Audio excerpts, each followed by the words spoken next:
Good morning વિદ્યાર્થી મિત્રો। આજે મિત્રો હવે આપણે વાહન તરફ જઈશું। આગળ આપણો મનુષ્યનું પોષણ શ્વસન એની વાત કરીએ। ત્રીજા પાઠની અંદર આવીશું વહન। મિત્રો આગળ આપણે શીખી ગયા જ્યારે ખોરાક ગ્રહણ કરીએ છીએ ત્યારે ખોરાકનું પાચન થાય છે। પાચન થાય ત્યારે આપણા શરીરને ઉર્જા મળે છે એની વાત કરીએ। તે સામાન્ય રીતે વિદ્યાર્થી મિત્રો કે જે ખોરાક પાચન થયું એ પાચિત ખોરાક। બીજું વિદ્યાર્થી મિત્રો આપણે શ્વસનની વાત કરી, એટલે કે ઓક્સિજન વાયુ ગ્રહણ કરવો અને કાર્બન ડાયોક્સાઇડ વાયુ મુક્ત કરવો, જેને આપણે ઉશ્વાસ તરીકે ઓળખતા હતા। તો આ ઓક્સિજન વાયુ શરીરના દરેક કોષો સુધી પહોંચે છે। તો બીજી એક વાત કરી ઓક્સિજન, ત્રીજી એક વસ્તુ આવશે આપણા શરીરની અંદર દરેક કોષની અંદર અમુક નકામા પદાર્થો ઉત્પન્ન થાય છે જેને આપણે ઉત્સર્ગ દ્રવ્યો કહીશું। જે આપણે હવે અન્ય પછીનો જે ટોપિક આવશે ઉત્સર્જન, એની અંદર આપણે અભ્યાસ કરીશું। તો ત્રીજી બાબત આવશે ઉત્સર્ગ દ્રવ્યો। હવે આ ત્રણેય જે ઘટકો રહ્યા, શરીરની અંદર થયેલું પાચિત ખોરાક, શ્વસનની પ્રક્રિયા દરમિયાન મેળવેલું ઓક્સિજન વાયુ અને શરીરના દરેક કોષોમાંથી ઉત્પન્ન થયેલા ઉત્સર્ગ દ્રવ્યો, આ ત્રણેય શરીરના દરેક કોષો સુધી બહાર કાઢવા માટે, દરેક કોષો સુધી પહોંચાડવા માટે અને પાચી થયેલો ખોરાક શરીરના દરેક કોષો સુધી પહોંચાડવા માટે, એ માટે સામાન્ય રીતે રુધિરની જરૂર પડશે। રુધિરનું વહન થવું જરૂરી છે। આ રુધિરનું વહન થશે ત્યારે શરીરના દરેક કોષો સુધી ઓક્સિજન વાયુ અને પાચિત ખોરાક કોષો સુધી પહોંચશે। તો એ જ્યારે મિત્રો રુધિરની વાત કરીએ, રુધિર શું છે? તો સામાન્ય રીતે જે રુધિર રહે એ પ્રવાહી સંયોજક પેશી છે।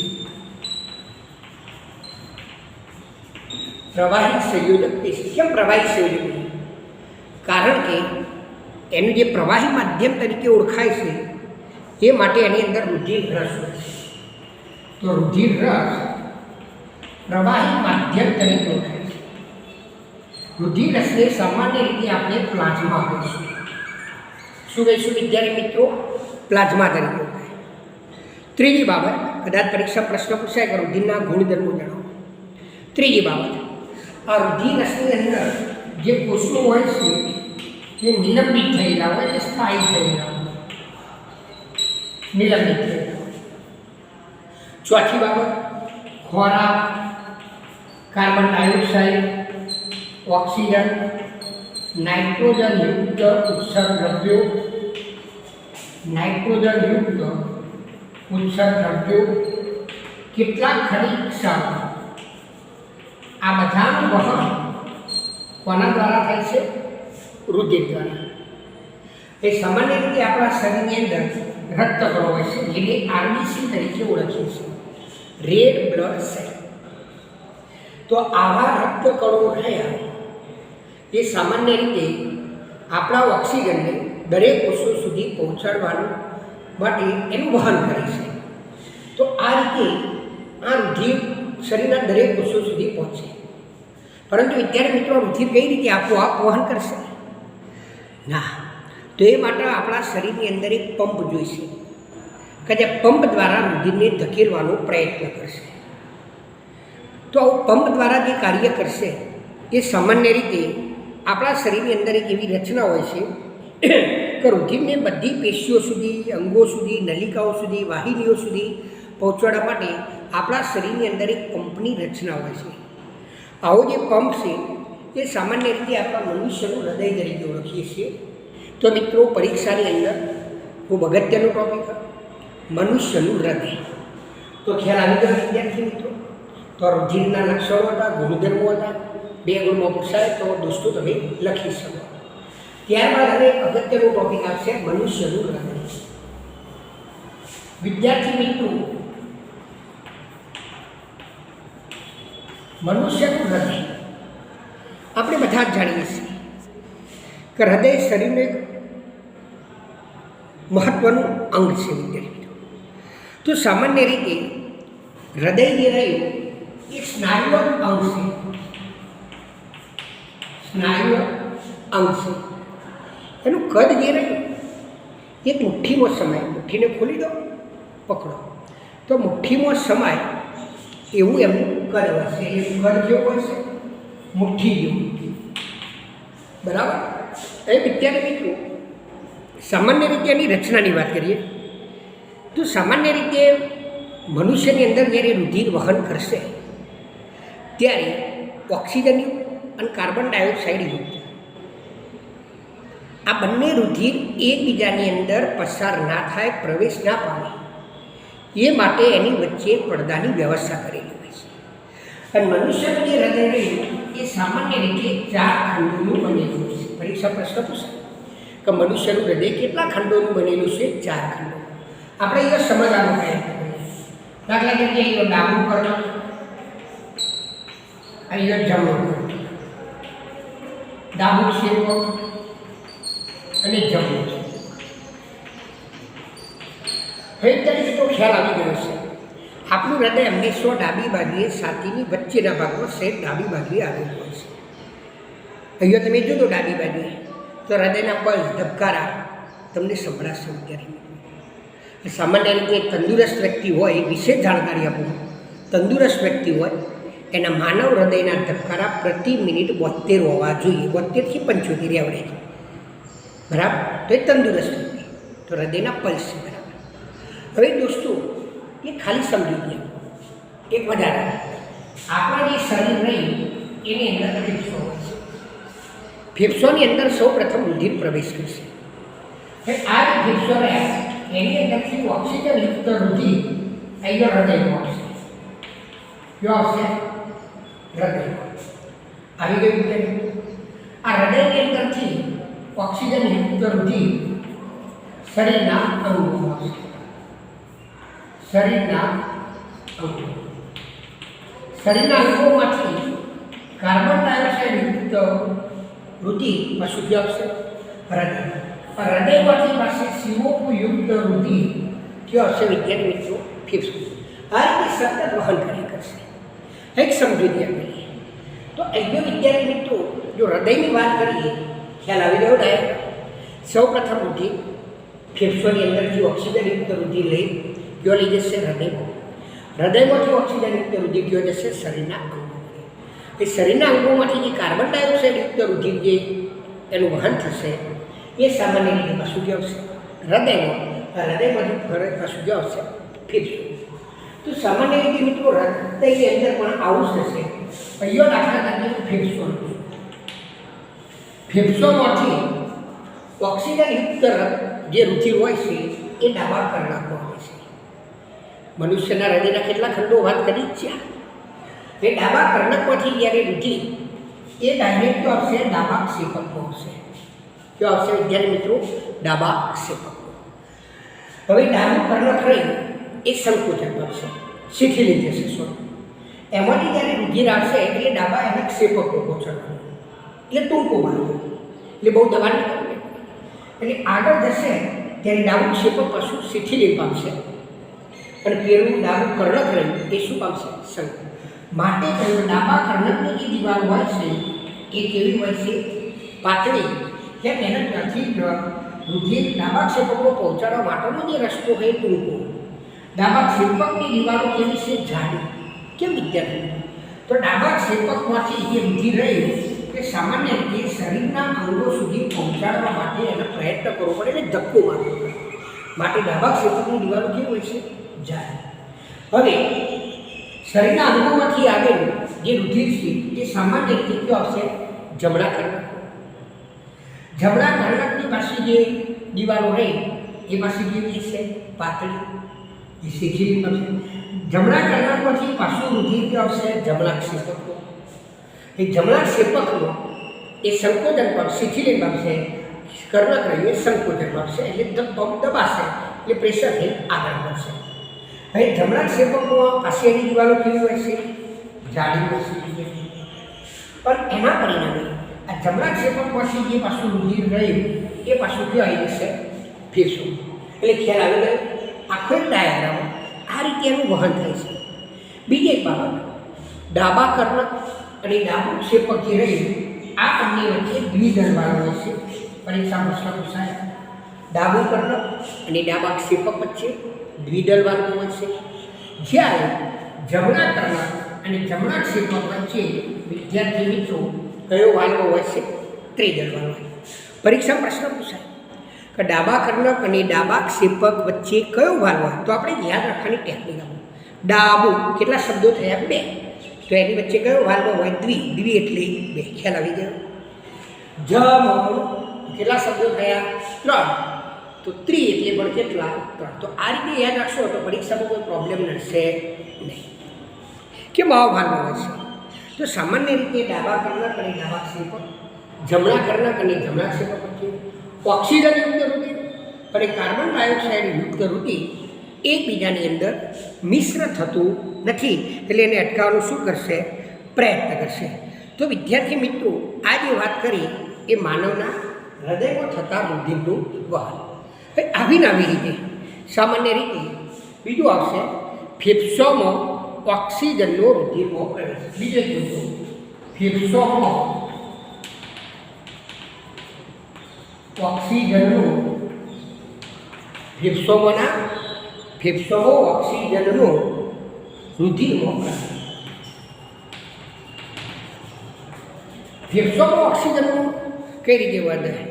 તો સામાન્ય રીતે વિદ્યાર્થી મિત્રો આપણે વાત કરી કે જે હૃદયનું જમણું તેમજ ડાબા આવા કુલ કર્ણક ક્ષેપક એ રીતે કુલ કેટલા ખંડોમાં આપણે વિભાજન કર્યું? 4 ખંડોમાં. તો અહીંયા શું થશે? તો સામાન્ય રીતે જમણા તેમજ ડાબા ખંડોની અંદર જે ઓક્સિજનયુક્ત અને ઓક્સિજન વગરનું રુધિર એનું વહન કરવા માટે, એનું મિશ્ર થતું અટકાવવા માટે આપણા શરીરની અંદર જે હૃદય રહ્યું એની અંદર ખંડોની વહેંચણી કરવામાં આવી છે. અહીં એક વાત કરી છે, આ વહેંચણીથી શરીરને ઓક્સિજનનો જે પુરવઠો હોય, જે જથ્થો હોય સારી રીતે કાર્યદક્ષ રીતે પહોંચાડવાનો પ્રયત્ન કરશે. દાખલા તરીકે આપણા શરીરની અંદર બહુ સરળતાથી કરે, પણ સસ્તન જે પ્રાણીઓ રહ્યા એમને વધારે ઉર્જાની જરૂર હોય છે. ઘણા બધા પ્રાણીઓ છે જેની અંદર દ્વિખંડી હૃદય છે, ઘણીની અંદર ત્રિખંડી હૃદય છે, આપણે 4 ખંડોવાળું હૃદય છે, એટલે આપણે લાભદાયક છે. તો સામાન્ય રીતે જે સસ્તન વર્ગના જે પ્રાણીઓ રહ્યા, જે સ્તન ગ્રંથિઓ ધરાવતા હોય, સ્તન ધરાવતા હોય, ધોરણ 9ની અંદર આપણે અભ્યાસ કરી ચૂક્યા છીએ. તો સસ્તન વર્ગના પ્રાણીઓની અંદર આ પદ્ધતિ ખૂબ લાભદાયક છે, ફાયદાકારક છે. કેમ? કારણ કે એમને ઉર્જાની વધારે જરૂર પડી છે અને એના પરિણામે એવા પ્રાણીઓ પોતાના શરીરનું તાપમાન જાળવી રાખે છે, સંતુલન જાળવી રાખે છે. કેટલાક એવા પ્રાણીઓ છે કે આવું કાર્ય કરવા માટે કોઈ ઉર્જાનો ઉપયોગ કરતા નથી. સામાન્ય રીતે તેઓ પર્યાવરણની અંદર અનુકૂલન સાધે છે. પર્યાવરણની અંદર જે તાપમાન હોય એને સાથે અનુકૂલન સાધી તાપમાન સહન કરી શકે છે. તો સામાન્ય રીતે ઉભયજીવી સામાન્ય રીતે આપણે દેડકો જાણીએ છીએ, સાપ, આ બધા જે રહ્યા, આ જે ઉભયજીવી જે પ્રાણીઓ રહ્યા અને સરીસૃપ, આવા પ્રાણીઓને ઓક્સિજન યુક્ત અને ઓક્સિજન વગર એટલે કે ઓક્સિજન વિહીન આવા રુધિરને પ્રવાહને કેટલીક હદ સુધી મિશ્ર થતું હોય તો એને અટકાવવા માટે સહન કરી શકે છે. એમની અંદર કોઈ 4 ખંડો નથી. સામાન્ય માછલી, તો માછલીની અંદર સામાન્ય રીતે એનું હૃદય કેટલા ખંડોનું હોય છે? 2 ખંડોનું. એમાં 2 ખંડો. કેમ? કારણ કે ત્યાં જે રુધિરનું ઓક્સિજનયુક્ત રુધિરનું વહન કરવા માટે ઝાલરોનો સમાવેશ થાય છે અને ઝાલરો દ્વારા ઓક્સિજનયુક્ત રુધિર બને છે અને સીધું ડાયરેક્ટ શરીરની અંદર શું કરવામાં આવે છે વિદ્યાર્થી મિત્રો? મોકલવામાં આવે છે. માછલીઓનો શરીરના એક ભાગમાંથી એના શરીરની અંદર રુધિરનું વહન એક જ માર્ગે થાય છે, જ્યારે આપણે મનુષ્યની અંદર જોયું ડાબા કરે ડાબું ક્ષેપક, પશુકર્ણ જમણું ક્ષેપક, એની અંદર એટલે 2 માર્ગે થાય છે, જાય છે પરત આવે છે ફેફસાની અંદર. તો આપણા શરીરની અંદર 2 પ્રકારે વહન થાય છે, માટે એને શું કહેવાય? બેવડું પરિવહન. ઓકે વિદ્યાર્થી મિત્રો. હવે ત્યારબાદ આવશે નલિકાઓ. નલિકાઓની અંદર પહેલું આવશે રુધિર વાહિની.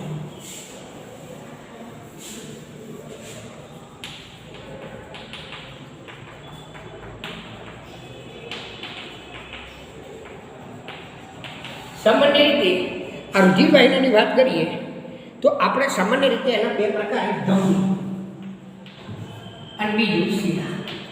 વિદ્યાર્થી મિત્રો તફાવત પૂછાય પરીક્ષાની અંદર ચોક્કસ. તો ધમનીની જે દિવાલ હોય છે એ વિદ્યાર્થી મિત્રો હંમેશા એની દિવાલ જાડી હોય છે. કેવી હોય છે? જાડી. શિરાની દિવાલ હંમેશા કેવી હોય છે? પાતળી હોય છે. કેવી હોય? પાતળી. કેમ જાડી? તો સામાન્ય રીતે ધમની જે રહી તે આપણા શરીરને ખૂબ ઊંચા દબાણ અસર હેઠળ ધકેલવાનો પ્રયત્ન કરશે. બરાબર? તો સામાન્ય રીતે ઊંચા દબાણની અસર હેઠળ કાર્ય કરશે. જ્યારે શિરાની દિવાલ પાતળી હોય છે, બરાબર, તો દિવાલ એની પાતળી છે તો એને ઊંચા દબાણ અસર હેઠળ રુધિરને ધકેલવાનું કામ કરવું પડતું નથી, સરળતાથી એનું વહન થાય. એ માટે એ નીચા દબાણ અસર હેઠળ. ત્રીજું, ધમનીનું કામ શું? તો સામાન્ય રીતે ધમની રહી એ હૃદયથી અંગો તરફ ઓક્સિજનયુક્ત રુધિરનું વહન કરે છે. સમજો, ધમનીનું કામ હૃદયમાંથી અંગો તરફ. હવે મિત્રો અહીંયા યાદ રાખવાની ટેકનિક કે સામાન્ય રીતે ધમનીના શબ્દો કેટલા? 3. હૃદયના કેટલા? 3. તો 3 યાદ રાખો.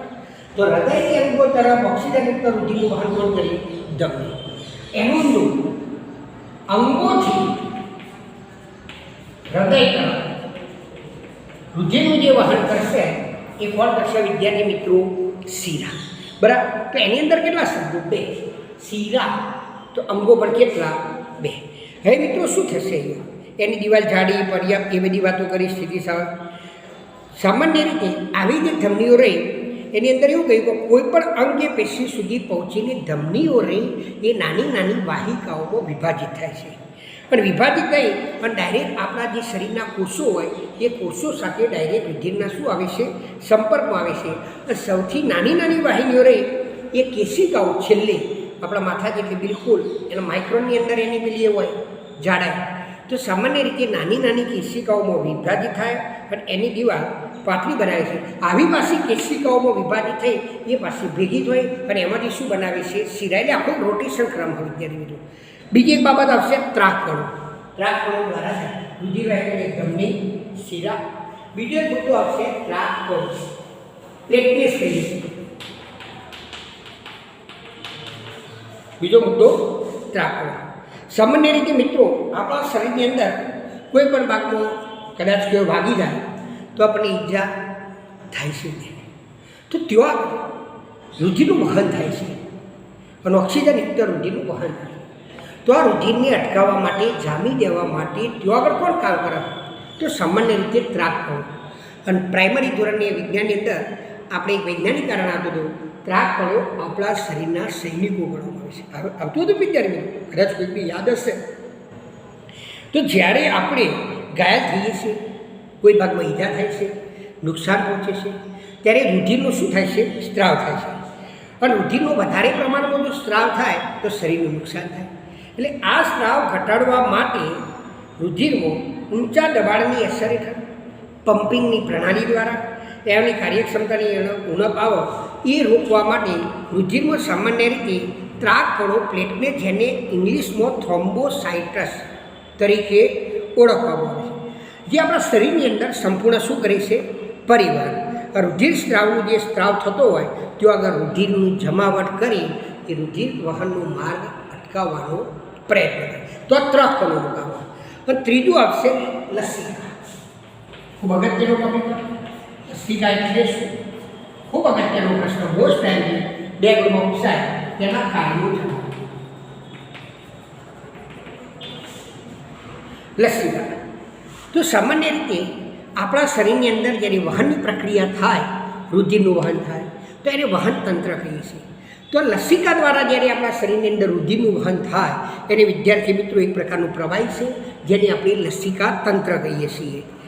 કેશિકાઓની દિવાલ, જે આપણે વાત કરી કે ધમનીઓ વિભાજન વાહિનીઓમાંથી કેશિકાઓમાં, તો કેશિકાઓની દિવાલમાં નાના નાના છિદ્રો આવેલા હોય અને આ નાના નાના છિદ્રો અને એની અંદર આંતરકોષીય અવકાશ હોય. એના નાના નાના કોષોની અંદર થોડી થોડી જગ્યા હોય છે. આ આંતરકોષીય જે અવકાશ હોય એની અંદર રુધિર રસ, જેને આપણે પ્લાઝમા કહી દઉં, પ્રોટીન અને રુધિર કોષો રુધિર રસ, જેને આપણે શું કહીશું પ્લાઝમા, બીજું પ્રોટીન અને ત્રીજું શું હોય છે રુધિર કોષો. તો સામાન્ય રીતે જે અંતરકોષીય અવકાશ હતા એની અંદર આવા રુધિર રસ, બીજું કયું પ્રોટીન અને રુધિર કોષો બહાર નીકળીને શું થશે, બહાર નીકળશે અને આપણા જે પેશીના જે અંતરકોષીય જે અવકાશ હતો વિદ્યાર્થી મિત્રો એની અંદર આવશે અને પરિણામે લસિકાનું નિર્માણ કરશે. હવે સામાન્ય રીતે એની વાત કરીએ કાર્યોની અંદર તો રુધિર રસ જે હતું, જે પ્લાઝમા હતું, એવું જ એક રંગહીન અને અલ્પ માત્રામાં પ્રોટીન હોય છે, રંગહીન હોય છે.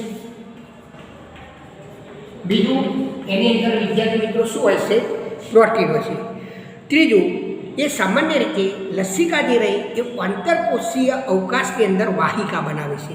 શું બનાવે છે, વાહિકા. અને વાહિકામાંથી પસાર થઈ અને તે સાવો ખુલે છે શિરાઓ. શાની અંદર એ ખુલશે, શિરાઓ. પચેલો આહાર જે આપણે જ્યારે ખોરાક ખાઈએ છીએ ત્યારે પાચન થાય છે. આવો જે પાચિત ખોરાક રહ્યો એ સામાન્ય રીતે આપણા નાના વતરડા દ્વારા શું થશે, અભિશોષણ થશે અને પરિણામે અભિશોષણ પામેલું જે ચરબી રહ્યું, આ ચરબી જે થાય છે એનું વહન પણ કોના દ્વારા થાય છે, લસિકા દ્વારા. એટલે ચરબીનું વહન થવાનું કાર્ય પણ કોના દ્વારા થાય છે વિદ્યાર્થી મિત્રો, લસિકા દ્વારા. અને ચોથો મુદ્દો, વધારાનું જે પ્રવાહી એ બાહ્ય અવકાશીય જે કોષો હતા એની અંદર એ પાછું રુધિરમાં લઈ આવે છે. તો વિદ્યાર્થી મિત્રો ખૂબ અગત્યનો પ્રશ્ન હતો. આવતીકાલે દોસ્તો આપણે વનસ્પતિઓમાં વહન, પાણીનું વહન અને ખોરાકનું વહન અને ત્યારબાદ એક છેલ્લો ટોપિક આવશે એના પછી ઉત્સર્જન, એની વાત કરીશું. ઓકે.